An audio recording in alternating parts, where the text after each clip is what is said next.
Distinguished ladies and gentlemen, let me start by expressing my personal appreciation and that on behalf of the ECOWAS Bank for Investment and Development, EBID. I'll tell you what that bank is. Some of you may not be aware of that bank.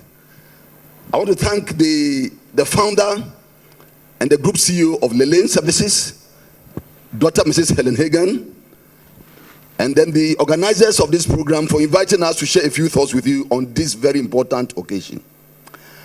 Let me break protocol a little. It is not part of my speech, but I think that I want to honor somebody from our own perspective as a bank. And that is the founder and the group CEO of Lelane. Put hands together for this distinguished lady. She actually is not aware that I'm going to say this. But the Bible even says that give honor to those who deserve honor. I've known her for about 20-something years.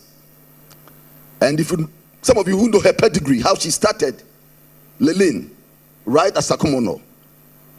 And now Lelane has saved many lives, not only in Ghana, but beyond. As an international financial institution where I work, we deal with specialized and high-profile HR entities in the sub-region, in all the 15 member countries of ECOWAS. And I'm glad to inform you that Lelane is part of our service providers. So that tells you the level of achievement that they have made. And so on this occasion, please permit me to express my admiration to you and your husband and the entire team for the remarkable impact you have made on humanity. Thank you very much.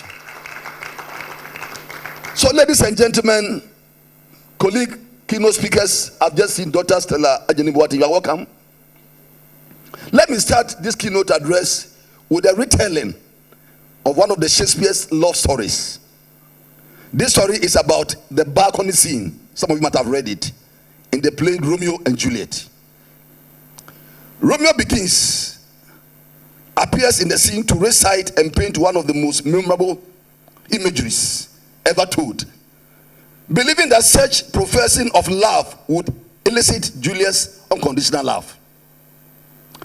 This is not different from what we gathered here and listening from far would normally do as HR professionals to attract talents. As we do sometimes, we love to tell new talents that we are the employer of choice to elicit the attention. So Romeo begins, "Lady, by yonder blessed moon, I vow that tips with silver all these fruit treetops." Romeo is vowing by the moon of his love to Juliet. What do you think Juliet would do in these circumstances? By the conventional wisdom, we will all expect Juliet to be so happy looking at the silver beauty of the moon. And what we all expect from our workforce. But alas, no. Juliet immediately shouts at Romeo, "Oh, swear not by the moon, that inconstant moon that monthly changes in a second orbit, lest that Allah proves likewise variable." The moon? You've got to be kidding, Juliet thought. The moon changes shape every night. You can't swear by something so unreliable. Basically, that was what Juliet was telling Romeo. She was not interested in love vowed by the moon. But why couldn't Romeo see this? Distinguished ladies and gentlemen, my HR practitioners, the world we are in today defies any stable rules or standards. Things are no longer that simple. What we promise and use as an employer of choice cars, yes pass, may no longer be attractive to the coming workforce. Years ago, HR practitioners were assured that their workforce would rush through traffic, come to the office, sit behind a desk, and work 8 hours a day, 5 days a week. If an employee joined the organization for the first time, they were expected to work for between 3 months to 6 months to be confirmed before they could take part of their vacation. Today, they come to work for the first time. After working for a month, they want days off. Unlike those when we could bully them. Now, any attempt to do that, and you are certain that you will not see them again. Infanti, a company advocating for everywhere workforce, studied over 4,500 office workers and about 1,600 IT professionals in more than 3 continents, and found a very disturbing statistics. 71% of the respondents indicated that they would choose to work from anywhere over a job promotion or increase in compensation. In that same survey, almost 9, that is about 87%, said they do not want to work from the office full time, with another 45% indicating that they will be happy never to work at the office again. This notwithstanding, a study by Microsoft shows that many employers led by HR want employees to come to the office on full time, as if coming to office makes employees more productive. On the contrary, studies after COVID-19 has shown that employees working remotely or hybrid are more productive and better able to manage their mental health. The Chartered Institute of Personnel and Development, EBID, in a report in 2021 found that 41% of the employers surveyed said home or hybrid working had increased productivity and efficiency, up from 33% a year earlier. In 1985, two economists and university professors, Warren Bennis and Badnanus, in their book, quote, Leaders, the Strategies for Taking Charge, unquote, talk about the phenomena of volatility, uncertainty, complexity, and ambiguity. 5 years later, in early 1990s, the U.S. Army War College, in trying to deal with the collapse of USSR, found itself in a world of VOCA, an acronym that became a buzzword for volatility, uncertainty, complexity, and ambiguity. Colleagues, we are in a VOCA world now. The world we are in is changing like the moon. Today is a full bright. The next moment, part of the surface is dark. Another time, you cannot see it at all. That is how this world is. It is very volatile. The uncertainties are unbelievable. COVID-19 resurgence, Ukraine-Russia war, rising inflation, cedi depreciation, you name it. And all these, the explanations have become so complicated. On the same issue, there can be many explanations that at a point we find it difficult to know which one to believe or not. To make matters worse, things keep becoming ambiguous. It becomes very difficult to understand issues. That is the world we are in. And for us as HR professionals, mastering this vocal world and learning how to outsmart it and thrive it as a skill set we should have in abundance, for it will determine how we survive and deal with the future of work. Let me speak a little about the vocal world. The future of work, above all else, is flexible and ambiguous. The world has become too unpredictable to only be prepared for one possible future. Employees are increasingly demanding more flexibility around where, when, and how they work. Additionally, companies themselves are having to learn more to become flexible, agile, and resilient. VOCA, a trend and managerial acronym for volatility, uncertainty, complexity, and ambiguity. It's a phenomenon in business environments that present roadblocks to most companies' service towards their objectives. In extreme cases, corporate continuity can be at stake. Some effects of VOCA include acts of terrorism, cybersecurity, threats, natural disasters, technological glitches, and many more. Let me attempt to explain the VUCA. The first issue I mentioned is volatility. The word volatile is from a Latin root, volare, meaning to fly, or creatures that fly. It also means evaporating rapidly. So when we say the world in which we are now is volatile, etymologically, it means this world is behaving like flying creatures, evaporating rapidly. We all know how difficult it is to catch flying things, not to talk about things that are evaporating rapidly. Years ago, HR professionals were assured of work for life. They talk about retention strategies. Today, you may need to talk about evaporating strategies, because as you are thinking of how to deal with the coming workforce, before you are aware, they are gone. You may want to check LinkedIn, which has now become Generation Z's preferred professional platform. According to some statistics, 40% of LinkedIn users reportedly change their employment status every 4 years.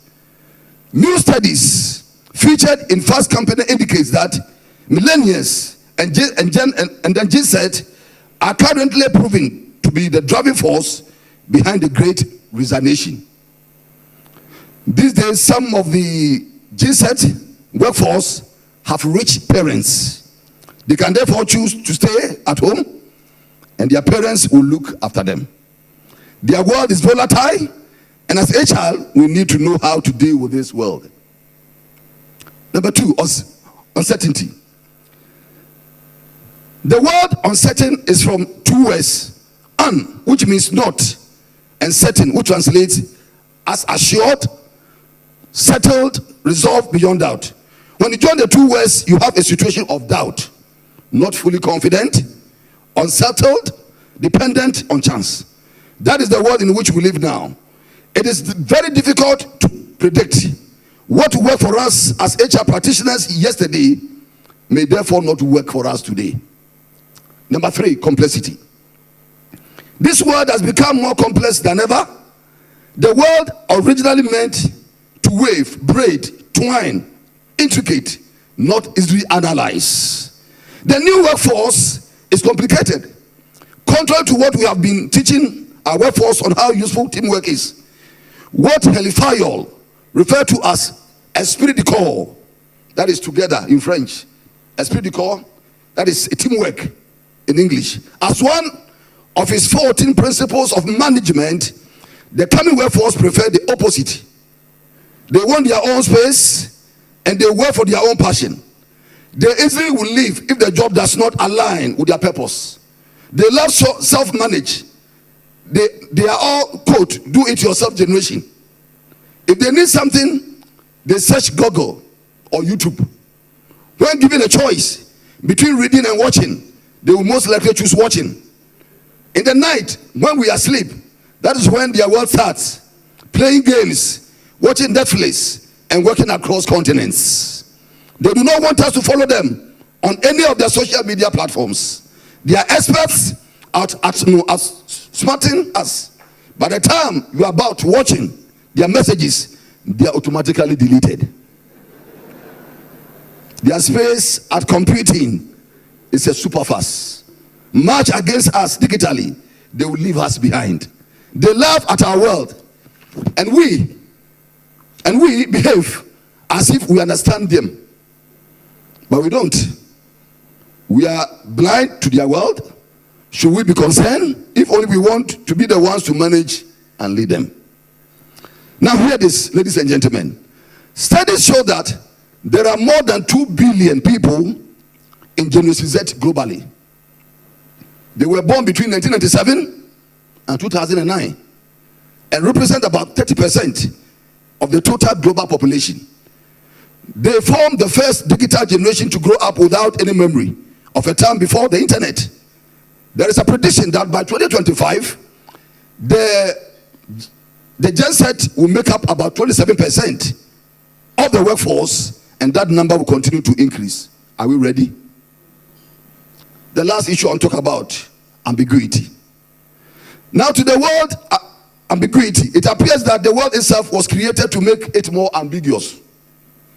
The word ambiguity comes from two Latin words, ambi, which means both, and agye, which is also to drive. Literally, the word means both to drive. Imagine a word where two people have to drive a vehicle together. When one is trying to accelerate, the other would want to step on the brakes. But that is basically the world we are managing as HR professionals. You will never have a consensus, more so with the workforce about to enter the market, whose stock in trade is to ask why most questions are asked. Now, the future of work. Anytime the phrase future of work is mentioned, many of us think about remote and hybrid work. The phenomenon is, however, bigger. The future of work includes changes in how technological, generational, and social shift will influence how work will get done in coming decades.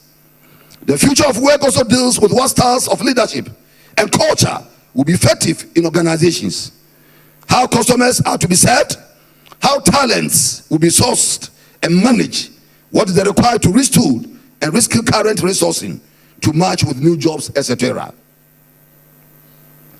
Boston Consulting Group, BCG, is a consulting group in the US. Specifically, I think they are in Boston. Boston. In 2022, that is 2022, surveyed executives from about 350 companies. More than 1/3 of them in the C-suite across major industries and 47 countries. Together, these companies employ more than 6 million people. They surveyed asked for the perspective of leaders in these organizations about the importance of the dimensions of future of work and how these companies are progressing. BCG found that it is still early days in these companies on how prepared they are relative to the future of work. For each dimension, just about 20% or less think of themselves as leaders in their industry. One surprising finding from the survey is that companies are focusing more on office-based workers and less on what BCG called the desk workers, who make up more than 75% of the global workforce. These desk workers in factories, shops, hotels, restaurants, and hospitals, in most cases, are unable to work from home, unlike their office-based workers who are able to work from home. The insight from the study, which should be of interest to HR professionals, is that many of these deskless workers who work at the front lines during the COVID-19 may still be left out of any future of work benefits, including improvement in mental health, a key outcome of hybrid and remote working. Now let's look at the old workforce. According to McKinsey, the world of work faces epochal transition, and by 2030, as many as 375 million workers, representing about 14% of the global workforce, may need to change jobs due to digitization, automation, and advances in artificial intelligence, which are disrupting the world of work. The kinds of skills companies need are rapidly shifting, with significant implications for all skill sets. Earlier in time, the rate of change in skill set was not that significant. As such, old workers could retire and new entrants join the workforce. Now, we are not sure if such stable transitions will play out. The volatilities, uncertainties, complexities, and ambiguities we are observing in the post-COVID-19 recovery era would appear not to have patience for smooth transitions. Are my HR colleagues ready for this disruptive, technological, digital, generational shift? Are we prepared for the needed retraining and retooling? Do we have the tools to retrain, retool such huge number of staff? If not, what are the options? Are organizations having the patience for us? Are our cost-income ratios, which may be higher with the existing model, acceptable to our shareholders and investors? Is the HR of today capable of steering us through this transition? Your CEOs say addressing potential skills gaps related to automation are within their top 10 priority areas, according to the recent McKinsey report. Therefore, ladies and gentlemen, I would like to end my keynote address by making very cogent 10 recommendations. 1, physician, heal yourself. For HR practice, physician, heal yourself. My first advice is to all of us as HR practitioners is that timeless counsel. And what I mean is that the goal is physician, heal yourself. Ask yourself if you yourself understand the changes that are disrupting the way work is done in recent time. Do you understand the emerging VUCA world in the workplace? If not, be the first to read to or to rescue yourself. Number 2, shift the specialist mindset. Shift it. The specialist mindset. I've seen many HR professionals who will tell you all they want to do is to be in HR. If you recall, when I was appointed a judge in 1996, we used to have we used to call them personnel. I don't know what that is. If personnel. At the time I was appointed a judge in Ghana here in 1996, I was asked to go, but I have to go and see the personnel manager. That word is now totally missing. In the VUCA world, HR people must talk in their own business people. Like the business people. The best way to influence organization is to be knowledgeable in the business. I would recommend HR professionals to first be business people. Number 3, embrace digital. Embrace digital. If you are not on all the social media platforms, ensure that by the close of today, you sign on to all of them, including Snapchat, LinkedIn, Instagram, and so forth and so forth. The next point, be present in the informal sector. Be present in the informal sector. A bigger number of the coming workforce will be in the informal sector, where HR has been missing for many years. Your name is HR managers, not HR managers for the formal sector. Look for ways to make your expertise felt in the informal sector. They need you. The next point, listen to them more. Listen to them more. The best way to understand the coming workforce is to listen to them more. Engage them. The next point, last, offer them internships or mentorship to prepare them. And here I want to commend Dr. Mrs. Hagen again for the mentorship programs and all over the world. For your information, he's known not only in Ghana, but beyond the shores of Ghana. I'm speaking as an international public servant. He's known all over. And because of mentorship, and that is what we need. To understand the coming workforce, let us offer them internships. Let it not be a favor. Let there be a structure that allows the coming workforce spend time in our organizations. Elsewhere, they have co-ops which allow students to learn and work at the same time. We need to have that for our coming workforce. That way, by the time they are ready to work, they are already equipped. In conclusion, colleagues and friends, the future of work, although destructive, is also exciting. For those of us here, it provides us with a real opportunity to guide our children to how work will be done in the coming years. We have the experience and expertise to make this transition successful. I'm sure one day, posterity will look back at us and be kind to us for doing such a beautiful and great job in a world that was full of volatility, uncertainty, complexity, and ambiguity. I know we are very capable. And for that, I want to say a big thank you. God bless us all. Thank you very much.